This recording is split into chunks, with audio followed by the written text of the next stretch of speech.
ആദ്യമായി ഷെയ്ഖ് ഹസീനയുടെ പതനത്തിനു ശേഷം ബംഗ്ലാദേശിൽ 48 ജില്ലകളിലായി 278 സ്ഥലങ്ങളിൽ ഹിന്ദുക്കൾ ആക്രമിക്കപ്പെട്ടതായി ആരോപണമുയരുന്നു. പല തരത്തിലുള്ള ആക്രമണങ്ങളും ഭീഷണികളും ഹിന്ദു സമൂഹം നേരിടുന്നതായി Bangladesh national Hindu grand alliance ചൊവ്വാഴ്ച നടത്തിയ വാർത്താ സമ്മേളനത്തിൽ പറഞ്ഞു. നശിപ്പിക്കാൻ നോക്കൽ, കൊള്ള, തീവയ്പ്, ഭൂമി തട്ടിയെടുക്കൽ, രാജ്യം വിടാനുള്ള ഭീഷണി തുടങ്ങിയ സംഭവങ്ങൾ മാറി മാറി വരുന്ന രാഷ്ട്രീയ പാർട്ടികളുടെ ഭരണം കാരണം ഹിന്ദു സമൂഹത്തിന്മേൽ അടിച്ചേൽപ്പിക്കപ്പെടുന്നതായി സഖ്യം അറിയിച്ചു. ഇത് കേവലം വ്യക്തികൾക്ക് നേരെയുള്ള ആക്രമണമല്ല, മറിച്ച് ഹിന്ദുമതത്തിനെതിരായ ആക്രമണമാണെന്ന് ധാക്കയിലെ നാഷണൽ പ്രസ് ക്ലബ്ബിൽ നടത്തിയ വാർത്താ സമ്മേളനത്തിൽ സഖ്യത്തിന്റെ വക്താവ് പലാഷ് കാന്തി ഡേ പറഞ്ഞു. ആക്രമണകാര്യങ്ങൾ തങ്ങൾ ആഭ്യന്തരകാര്യ ഉപദേഷ്ടാവ് ബ്രിഗേഡിയർ ജനറൽ റിട്ടയർഡ് എം സഖാവത്ത് ഹുസൈനെ അറിയിച്ചിട്ടുണ്ടെന്നും അദ്ദേഹം കൂട്ടിച്ചേർത്തു. രാഷ്ട്രീയ മാറ്റത്തിന്റെ കാലത്ത് ഹിന്ദു സമൂഹത്തിനെതിരായ ആവർത്തിച്ചുള്ള ആക്രമണങ്ങളിൽ ദുഃഖമുണ്ടെന്ന് സഖ്യത്തിന്റെ പ്രസിഡന്റ് പ്രവാസ് ചന്ദ്ര റോയ് അറിയിച്ചിരുന്നു. ഭരണമാറ്റം വരുമ്പോഴെല്ലാം ആദ്യം ആക്രമിക്കപ്പെടുന്നത് ഹിന്ദുക്കളാണെന്നും റോയ് കൂട്ടിച്ചേർത്തു. മുൻകാലങ്ങളിൽ ഇത്തരം സംഭവങ്ങൾ കുറവായിരുന്നുവെങ്കിലും അടുത്തിടെ അവ കൂടി വരുന്നു. സുരക്ഷിതത്വത്തോടെ ഈ രാജ്യത്ത് ജീവിക്കാൻ ഞങ്ങൾ ആഗ്രഹിക്കുന്നു. ഞങ്ങൾ ഇവിടെയാണ് ജനിച്ചത്. ഞങ്ങൾക്കും ഈ രാജ്യത്ത് അവകാശങ്ങളുണ്ട് എന്ന് അദ്ദേഹം കൂട്ടിച്ചേർത്തു.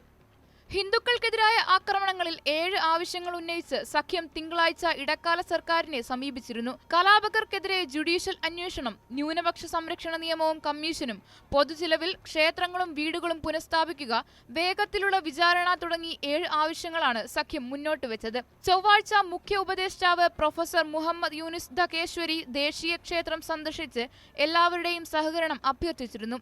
അവകാശങ്ങൾ എല്ലാവർക്കും തുല്യമാണ്. നാം എല്ലാവരും ഒരേ അവകാശമുള്ള ഒറ്റ ജനതയാണ്. ഞങ്ങൾക്കിടയിൽ യാതൊരു വിവേചനവും ഉണ്ടാകരുത്. ദയവായി ഞങ്ങളെ സഹായിക്കൂ.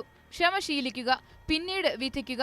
തങ്ങൾ പരാജയപ്പെട്ടാൽ മാത്രം വിമർശിക്കുക എന്ന് സംഭവത്തിൽ യൂനിസ് പ്രതികരിച്ചു. ബംഗ്ലാദേശ് പൂജ ഉജ്ജബൻ പരിഷത്ത് മഹാനഗർ സർബജനിൽ പൂജാ കമ്മിറ്റി നേതാക്കളുമായും ക്ഷേത്രഭരണ സമിതി ഭാരവാഹികളുമായും ഭക്തരുമായും ഇടക്കാല മേധാവി കൂടിക്കാഴ്ച നടത്തി. നമ്മുടെ ജനാധിപത്യ അഭിലാഷങ്ങളിൽ നമ്മളെ മുസ്ലിങ്ങളായോ ഹിന്ദുക്കളായോ ബുദ്ധമതക്കാരായോ കാണരുത്, മറിച്ച് മനുഷ്യരായി കാണണം. നമ്മുടെ അവകാശങ്ങൾ ഉറപ്പാക്കണം. എല്ലാ പ്രശ്നങ്ങളുടെയും മൂലകാരണം സ്ഥാപനപരമായ ക്രമീകരണങ്ങളുടെ അപാകതയാണ്.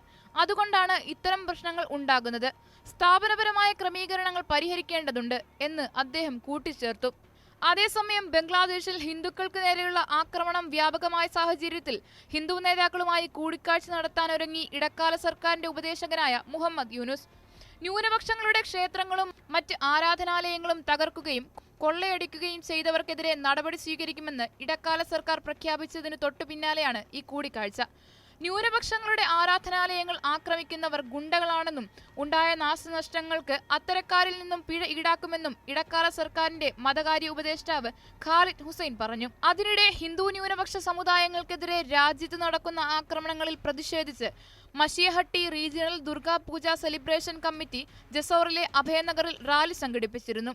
ന്യൂനപക്ഷങ്ങളുടെ സുരക്ഷ ഉറപ്പാക്കണമെന്നാവശ്യപ്പെട്ട് സ്ത്രീകളും പ്രതിഷേധ റാലികളിൽ പങ്കെടുക്കുന്നുണ്ട്.